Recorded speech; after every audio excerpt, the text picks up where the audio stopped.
নমস্কার বন্ধুরা, কেমন আছো তোমরা সকলেই? আশা করছি খুব ভালো আছো আর আমরাও ভালো আছি। আজকে একদম চলে আসলাম পুরো একদম রান্নার একটা রেসিপি নিয়ে, যেটা কিনা খুব সহজ পদ্ধতির একটা রান্না। সেটাই তোমাদের সাথে আজকে আমি শেয়ার করব। তো তোমরা আমার হাতে যেটা জিনিস আছে সেটা দেখে তো বুঝতেই পারছো এটা কি। এটা হলো কচুর পাতা। তো হঠাৎ কি মনে হলো, রাস্তায় বেরিয়ে কচুর পাতা চোখে পড়লো। তো ভাবলাম যে মেয়ে আসে, মেয়ে তো কচুর পাতার টক খেতে খুবই ভালোবাসে। তো আজকে অনেক রান্নাবান্না হবে, তার মধ্যে থেকে আমি ভাবলাম যে এই রান্নাটা তোমাদের সাথে কোনোদিনও শেয়ার করা হয়নি সেভাবে পুরো ভিডিওটা। তাই ভাবলাম যে চলো আজকে একটু শেয়ার করা যাক তোমাদের সাথে। খুব ভালো একটা উপকারিতা মানে রেসিপি আর কি। যেহেতু গরমের দিন কচুর পাতা খাওয়াটা খুবই উপকার, বিশেষ করে আমাদের মহিলাদের, যেহেতু প্রচুর পরিমাণে আয়রন থাকে। তাই দেখো আমি আজকে কচুর পাতার টক বানাবো। যদিও আমি এটা খাই না, আমার মেয়ে আর আমার বর ভীষণ পছন্দ করে, তাই ওদের জন্যই আজকে বানানো। তো আমার শাশুড়ি যেভাবে বানাতো, পুরো কচুর পাতাটা ধুয়ে সেদ্ধ করতো আর এই আঁশগুলো মুখে লাগতো। তাই আমি কি করি, ওই আঁশ শুদ্ধ দেই না, আঁশ থেকে একদম পাতাগুলো খুলে খুলে নিয়ে ভালো করে ধুয়ে এটাকে কড়াইতে বা প্রেশার কুকারে দিলে খুব ভালো সেদ্ধ হয়। কিন্তু কড়াইতে একটু সময় লাগে, সেদ্ধ হয় কড়াইতেও। তো তোমাদের যদি প্রেশার কুকার থাকে অবশ্যই তোমরা প্রেশার কুকারে সিদ্ধ করবে। আর কচুর পাতা যেহেতু খুব পরিষ্কার জিনিস, তাই এটা খুব বেশি একটা ধোয়ার দরকার হয় না, দুইবার ধুইলেই হয়। আর অবশ্যই চেষ্টা করবে মানে হাতটা না লাগিয়ে ধোয়ার। তো আমি একেবারে প্রেশার কুকারে দিয়ে এটাকে দুইবার ধুয়ে নিয়ে এর মধ্যে ভালো করে নুন, একটু মানে স্বাদ মতো নুন দিয়ে সেদ্ধ করে নেব অনেক কয়েকটা সিটি দিয়ে।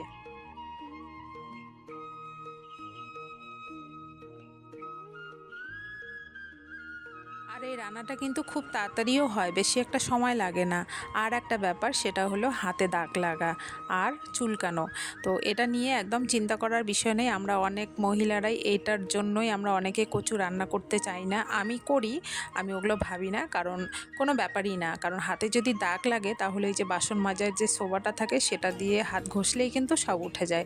তারপরেও যদি হাত চুলকায় তাহলে অবশ্যই সুতির ন্যাকড়া দিয়ে ভালো করে হাতটা মুছে হালকা একটু সর্ষের তেল লাগিয়ে গ্যাসের উপরে মানে গ্যাসটা জ্বালিয়ে দিয়ে হালকা হালকা আঁচ যদি দেওয়া যায় তাহলে আর চুলকায় না।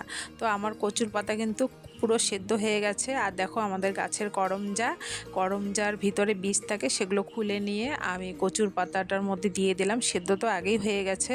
আর করমজা যেহেতু খুব নরম জিনিস, সেটা আর জাল দিতে হয় না। এটার মধ্যে তোমরা কিন্তু চালতাও দিতে পারো, চালতা দিয়ে বেশি ভালো লাগে। তো এখনও আমার ঘরে চালতাটা আসেনি এবছর, চালতা দিয়ে তো অবশ্যই হবে।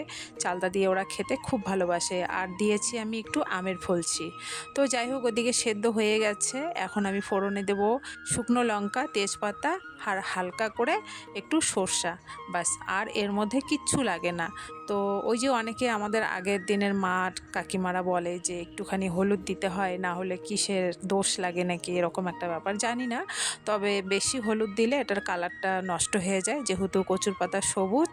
তাই আমি হালকা করে একটু হলুদ দিই। আর এর মধ্যে আবারও একটু আমি নুন মেশাবো। আগে একটু নুন কম দেওয়া হয়েছে মনে হলো, তাই একটু নুন অ্যাড করলাম। আর এর মধ্যে দিয়ে দেবো আমি চিনি। তো খুব বেশি চিনি দেওয়ার দরকার নেই, খুব বেশি চিনি দিলে মিষ্টি হয়ে যায়, হালকা চিনি দিতে হবে। আর একটু টক জাতের যেটাই থাক না কেন, সেটাকে একটু ভালো করে হাতা দিয়ে চটকিয়ে চটকিয়ে দিলে বেশ মানে জিনিসটা টক, মিষ্টি, নুন ভালো লাগে খেতে। আমি যদিও খাই না, খুব কম খাই, মানে ওই রান্না করতে করতে একটু টেস্ট করতে হয় সেটাই খাই। তো আমার পুরো রান্নাটা কিন্তু কমপ্লিট। দেখো খুব অল্প সময়ে কিন্তু একটা রেসিপি, খুবই ভালো। তোমরা একবার করে খেয়েও, ভালো লাগবে না যদিও, কিন্তু ভীষণ এর উপকারিতা। তাই তোমাদের সাথে ভাবলাম যে ভিডিওটা শেয়ার করাই যাক। তো কেমন লাগলো অবশ্যই কমেন্টে জানিও। আজকের মতো এখানেই বিদায় নিচ্ছি, পরে আবারও দেখা হচ্ছে কোনো ব্লগে। টাটা।